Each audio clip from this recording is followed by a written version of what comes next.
Good morning, Israel. This is Heaven.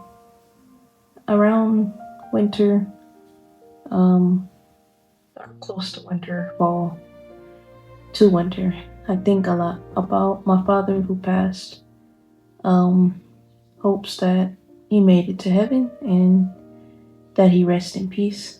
And I know that a lot of you have people that you think about that's gone, that's not with you anymore. People that you cherish and all their memories and the things you enjoyed and, all of it.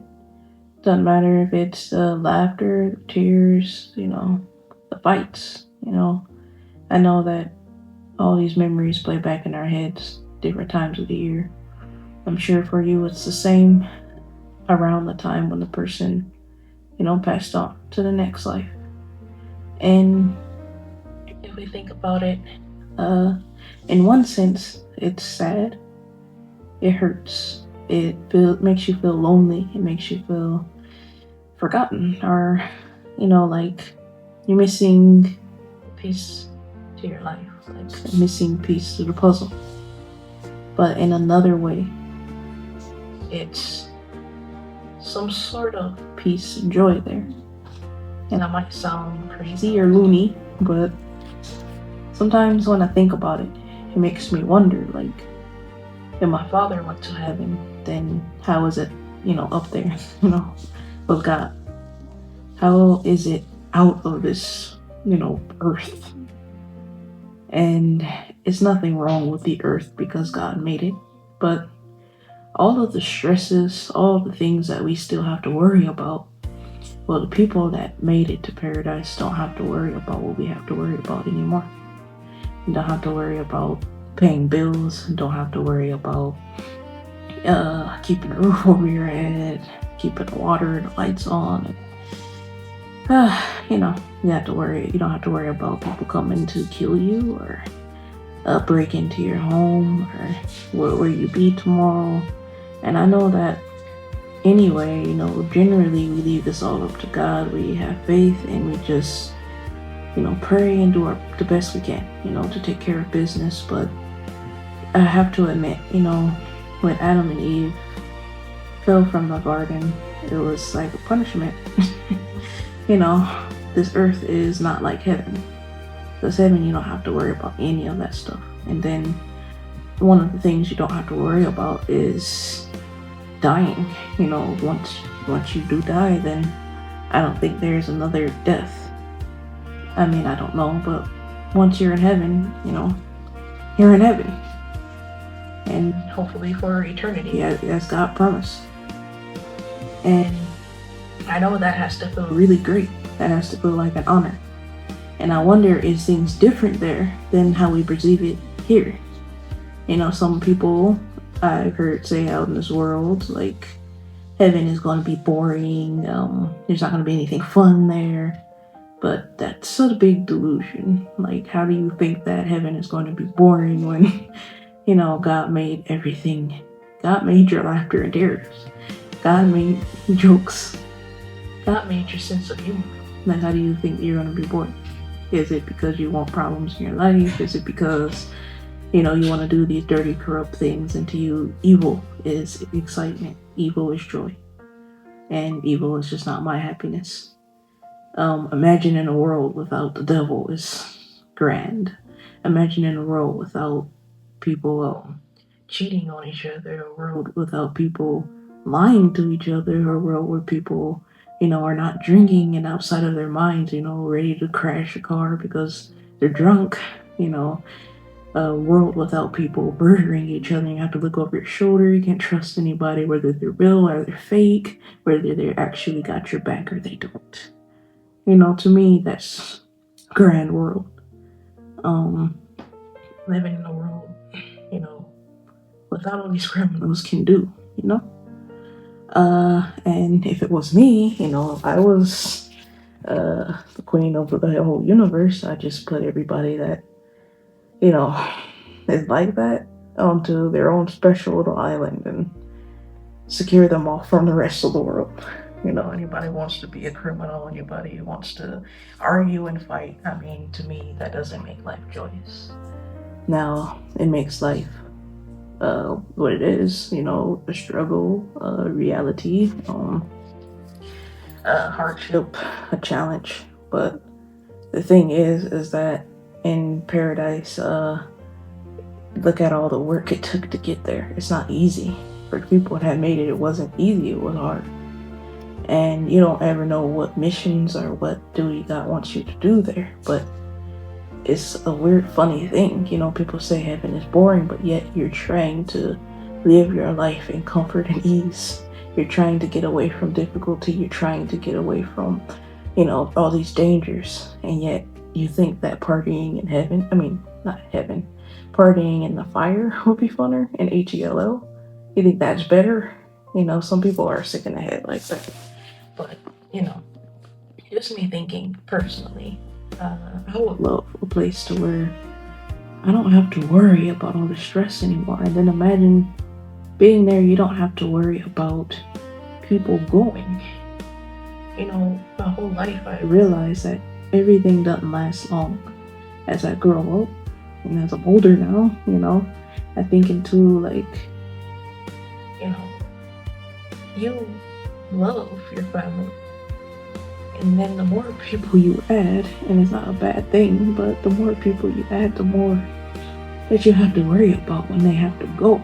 Because everybody has to go. And you don't even know if you're going to go first or they're going to go. But one day we all have to go.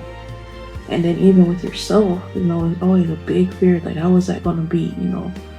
What am I going to see on the other side? What is going to be waiting for me? Am I going to make it, or am I going to wake up in a terrible place?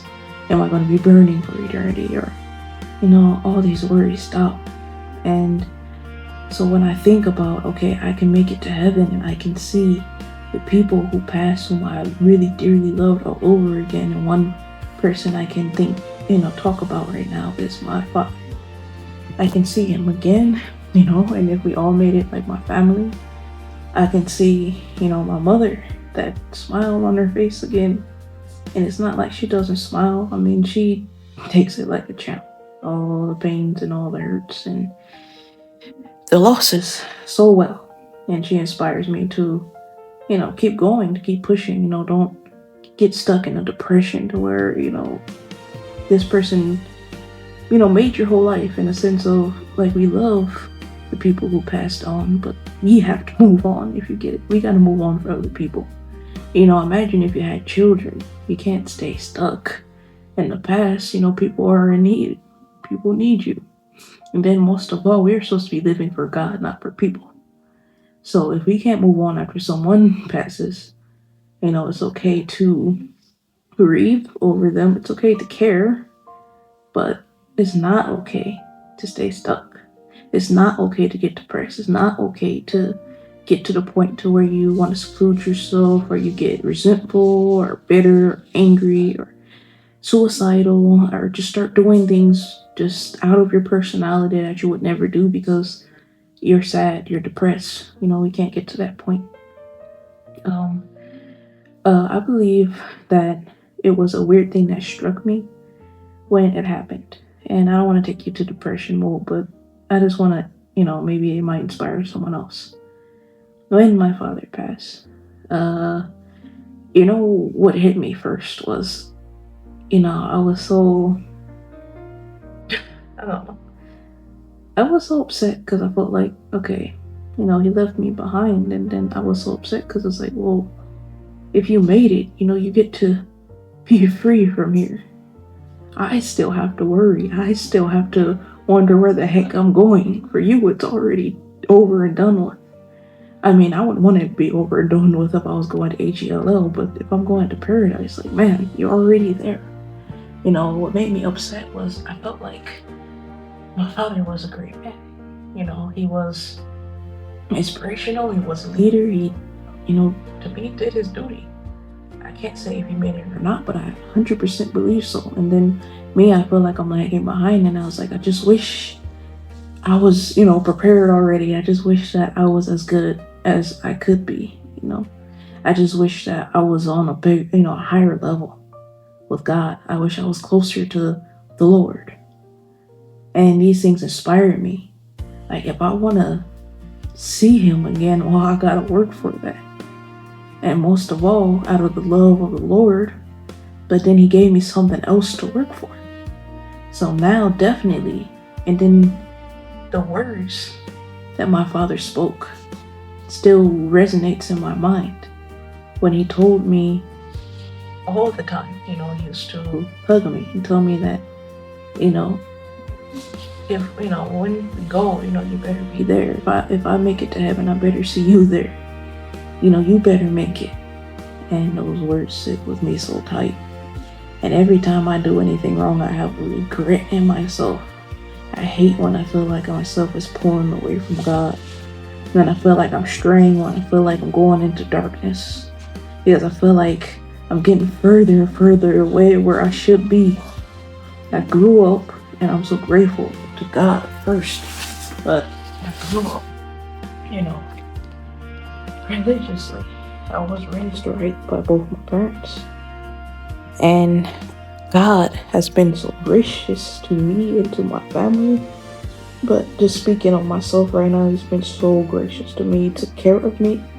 He kept me out of trouble. He protected me all these years. And for me to turn my back on him just makes me just feel so ungrateful. For me to even think ungrateful, to think, to get upset, to think to turn my back on God, it just feels so treacherous to me. Because God has been so great. He saved me out of so many situations. And my family as well. And he, every time that I was down, he uplifted me. I didn't have to go through certain things that I heard other people went through. And this whole world has these stories to tell that is awful in a sense of, I could have went through those things. I could be missing both my legs. I could be missing my arms. I could be paralyzed. And, I had a dream before that a bomb went off and both my legs were missing. And my sister, I believe, had to carry me in a dream. And that dream sits with me because at any moment you can be missing any part of your, any part of your body, any of your limbs. And in one moment you'll be thinking fine, and the next moment you can, have a mental problem. And one moment, you can be, fine and healthy, and the next moment you have cancer. You can be diagnosed with cancer. And so my mind just always thinks, what am I sitting here pouting about? When I cry and I pout and I feel like life is so unfair and, I don't know, that I'm not as lucky as others. I don't have this, I don't have that, And it always comes back to my head, but what do you have? You have everything. People don't even have true friends nowadays. People don't even have true family members who sit by them, no matter the fights, the strife, the struggles, because every family has imperfections. Every family is going to have disagreements, arguments that you have to work on, arguments that you have to work through. And my family, just speaking of since I was little all the way up to now, has sat with me my whole life, have never left my side. And I haven't left theirs, and I hope that I never do. And a lot of people don't have that. To me, that's true friendship. Through my family, that's true friends. And I'm just saying, maybe look at things in a different perspective. When you get sad, when you get down, just think about all the good memories that you had. Sometimes the devil will pull you into thinking about what you could have done, what you should have done, what you wish you could have said, what you wish that, you could have did better. But sometimes, you acknowledge those things and just do better. But then sometimes you just do your best to move on and think of the good times. Think of what did the person say, when we're laughing together. Because if it was me, and I'm just saying if I were to pass, and not that I would care because I wouldn't be here, but just thinking about my family hurting, I wouldn't want them to be crying over me, or I wouldn't want them to be, sad or miserable. I would want them to just be thinking about not what they could have done, but what they did. Times we had together, the good. I wouldn't care for them to think about, whatever wrong they did to me. Now, when it comes to you and God, and for all of us, even myself, we need to make amends and repentance for the way we've treated people and the things we said to people. And also, we need to do better. So if you didn't treat a person right in an area, or just generally didn't treat a person right before they passed and it passed on to the next person, we learn to treat better. We learn not to say these things, because when the person is gone, it's going to forever stay with you. It's going to be a forever regret in your heart. So you move on in that sense. You just use it as a fuel to make you make better choices and decisions, like what my father always said. And my mother, you only have everybody once. So even if you have many brothers and sisters, everyone is different. And then you only have one set of parents. You can't get another one, So treat them right. Treat everybody right. Be as kind as you can. Be fair and just. Don't lie to them. Don't deceive them. Be there for them. That way you don't have any regrets. And as you used to say, that live your life with little regrets as possible. And I find that really helpful, because, a lot in my life I have had plenty of regrets, and I still do. And now I'm learning that I'm tired of having regrets. I just want to be happy. I just want to be content with the choices I made. I want to be, glad when I think back. Like, I'm glad I said this. I'm glad I did this for this person. I'm glad that I spent time with my family, So I'm rambling, but just thinking about my father. Yeah, it just helps me be so grateful, and it helps me just want to make it. It helps me to remember my purpose when I watch his videos, and that's another thing I'd like to add. It's so minute, but to me, it meant the world to me. So if you have like family or children, one thing that helped me as a kid, and even now, is my father, he loved to film. So he always had a thing for filming, and even us goofing off, or us just, having family time. He would film that. He would just film us, doing things together.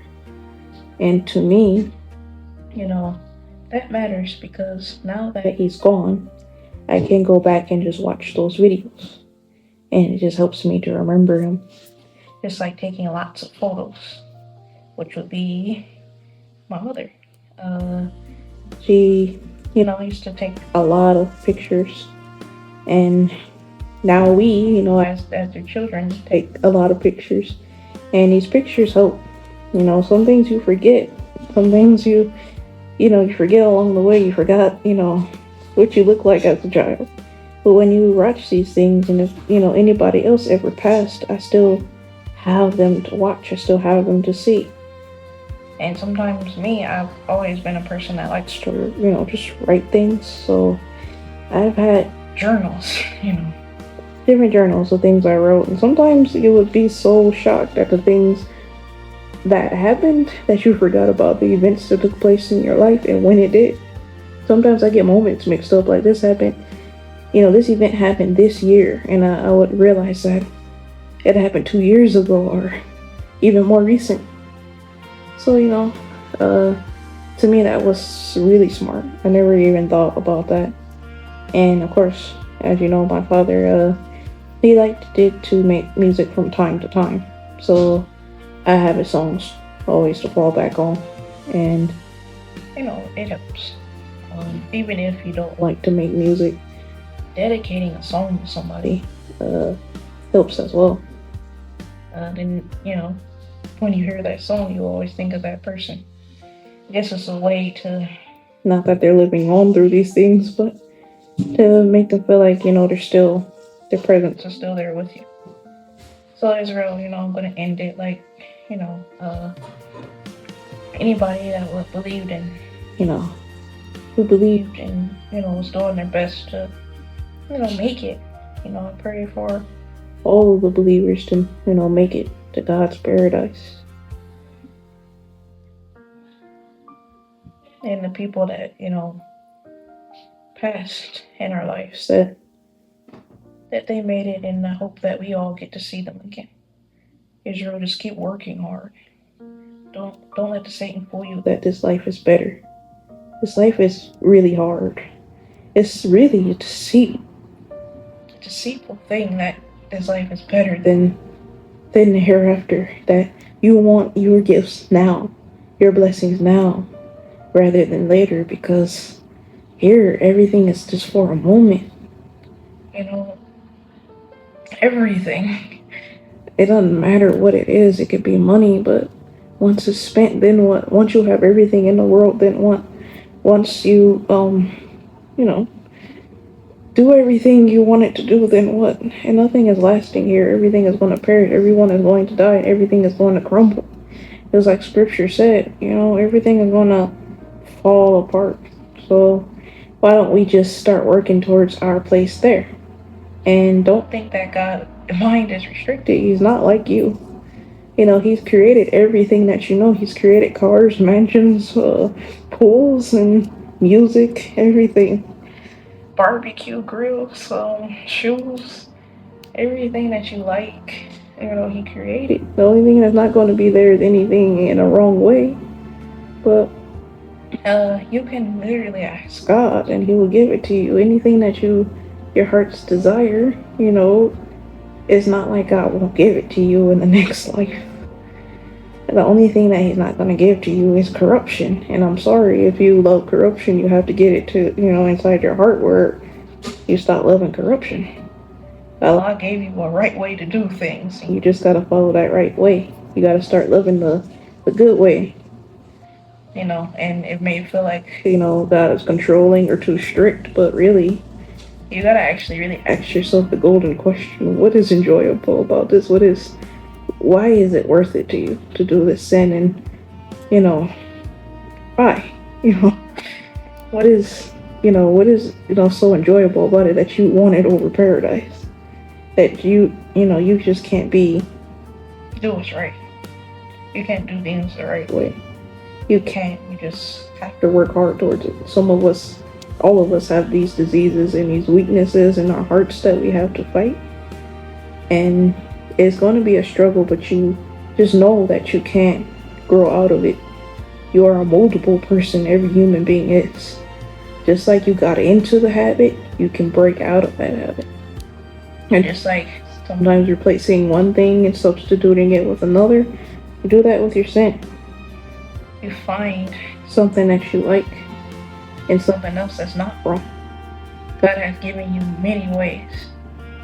So Israel, I'm gonna end it off. This is getting long, but I just wanted to say, rest in peace again to Rap the News and anybody else that passed, Hillbilly Hebrew and anyone else that passed. I know there's multiple people who said, their family members passed on his channel, and I just, I hope that we all make it, and I hope that we can see them again all in paradise.